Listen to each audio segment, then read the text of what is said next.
This is a PokePress special report. And one of the people you met along the way was a man that a name that should be pretty familiar to frequent listeners is John Siegler. Now, how did you meet him? Well, actually, John Siegler, when I moved to New York, he grew up in the same town as my one friend, and which is Great Neck, New York. And there's just, I don't know, tons of well-known musicians and record executives who grew up in Great Neck. So I met John, and John was in the band that my friend was Moogie Klingman, and the band was called Moogie and the Rhythm Kings. John was the bass player, and John and I were roommates, and we got to be best friends. And then the person actually that I met was John Loeffler, who somebody recommended me to him, and he was a songwriter and he produced TV commercials. And he and I were writing partners. And he was the one who originally was the contact to do Pokemon. And at that time, I had just moved back to LA, and so he needed another, John Loeffler was looking for another partner to co-produce with and co-write with, and I recommended John Siegler, and he and John Siegler ended up having a long and fruitful relationship as songwriters, co-producers, and that's how John Siegler got involved in Pokemon as a music supervisor and as a collaborator with John Loeffler. But John Loeffler was the guy who first, got us the work. I can't remember how he did it, but he met somebody at Four Kids Productions, and he ended up being a music supervisor for all their shows. And the first one was Pokemon. So when he called me, I guess it was probably about a year before the movie, so it must have been maybe 1998. Yeah, 98 would have been a year because the movie debuted in U.S. theaters in 1999.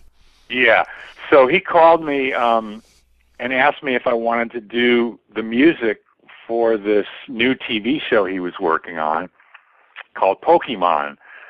And he said, I'm kind of embarrassed to ask you this, though, because I don't have a budget, but it's a tremendous opportunity for you. And, you could really pretty much write whatever music you wanted, and it's great experience, and it's great exposure, and you'll get royalties from it, but I can't pay you anything up front. And at the time, I had a young family, and I just couldn't afford to do any work for free, even though the back end, meaning the performance royalties, ended up being a huge financial success. It was a big gamble. I mean, John and John Siegler and nobody involved, none of the music people involved with the show had any idea that it would be as big as it was. So I turned it down, and I recommended a couple other people for it, and they ended up doing the music for the TV show. And then when they decided to make a movie, for some reason, so Norman Grossfeld, who is the head writer and producer of all the Pokemon stuff and many other Four Kids productions, John Loeffler called me, and it turned out that Norman didn't think the other two composers' music was cinematic enough. And I'm not sure what he meant by that, because they're both really great composers, but he wasn't satisfied with what they did, so he didn't want them to do the movie. And the guy had, I don't know, maybe 100 CDs of well-known film composers on his desk, and he was trying to figure out which one to hire, and John Loeffler talked me up in a big way and said, this guy Ralph is really great, and he'll just kill it, and you'll love him, and he's, but I didn't really have much film music to speak of. John and I had done a lot of music for television, and we'd written theme songs to a couple of TV shows, but there was no serious orchestral action and emotional music on my reel. So Norman said, well, do you mind, how about if I give you a 10-minute cue and you write 10 minutes of music for it, and I can't pay you, but it's your audition, and then if I like it, I'll hire you. So that I was prepared to do, and Norman loved it, so I became, with John Loeffler, the composer of the movie. So you had been signed on to do, the dub score of the first movie, and basically, you had to come up with an overall style for it, and as well as a couple character themes. Where did those come from? Well, John had seen the movie probably 10 or 12 times before I did, so he had a lot of thoughts about it. And so I flew to New York to spot the movie with Norman Grossfeld and John Loeffler.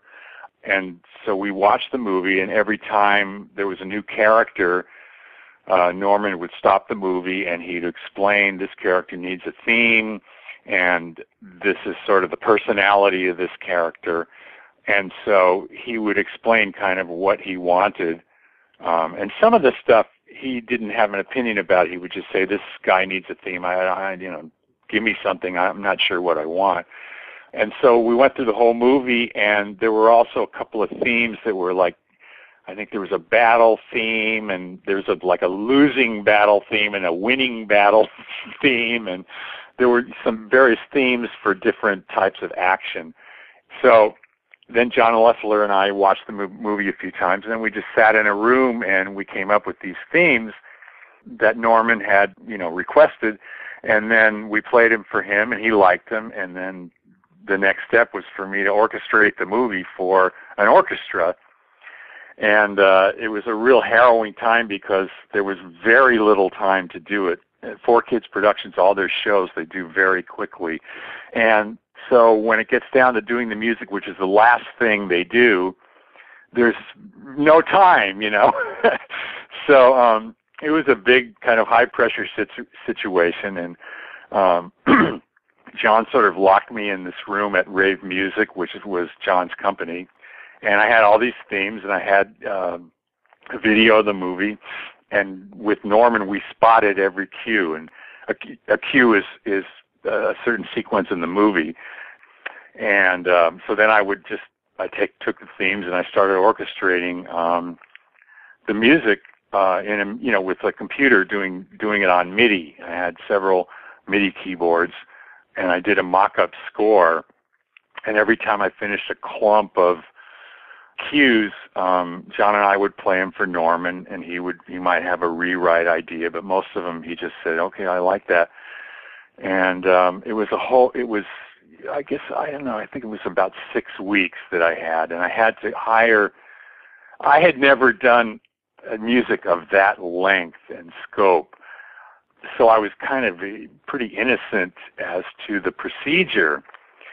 And after I got maybe halfway through, after the third week, it became very apparent that I didn't have time to orchestrate the entire movie. So we had to hire some orchestrators / composers / programmers to help me complete the movie.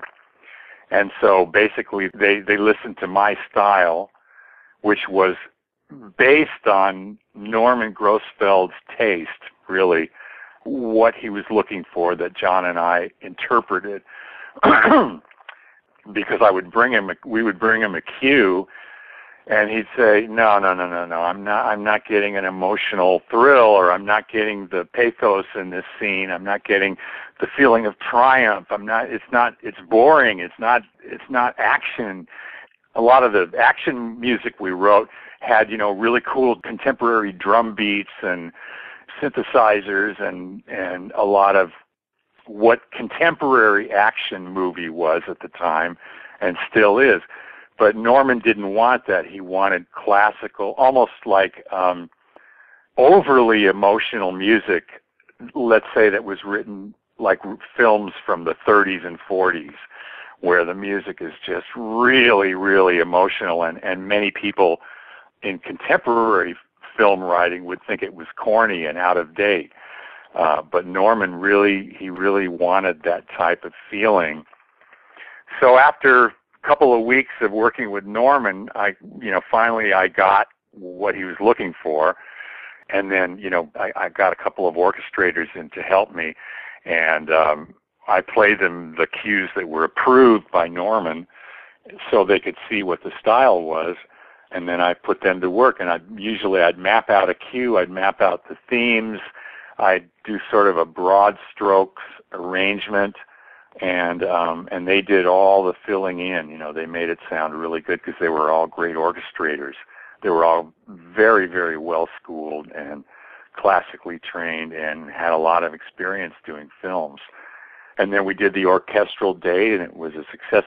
The entire movie is not a live orchestra. It's probably about half and half. Half of the music is done with MIDI samples, orchestral samples, and the other half is done with a live orchestra, because there was just no budget to do the entire score and no time to do the entire score for a live orchestra. So the whole thing was kind of a roller coaster ride where I didn't get any sleep for 6 weeks, and it was a real rush. But at the same time, it was really exciting. It was kind of anxiety provoking, but at the same time, it was a good challenge and an educational experience.